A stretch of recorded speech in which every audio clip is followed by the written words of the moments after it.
Hi everyone, welcome back to another episode of Webtech Tutorial.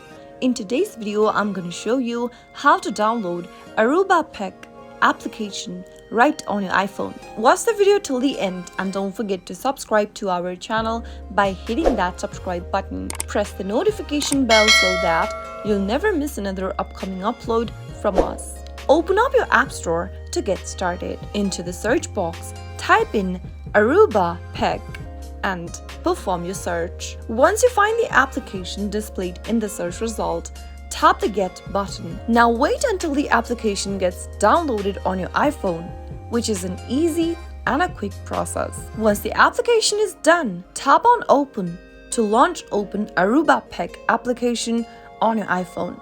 That is how you can easily download Aruba PEC on your iPhone quick and easy. I hope the tutorial was helpful to you. If it was, go ahead and give us a thumbs up. I'll be back soon with more videos like this. Thanks for watching.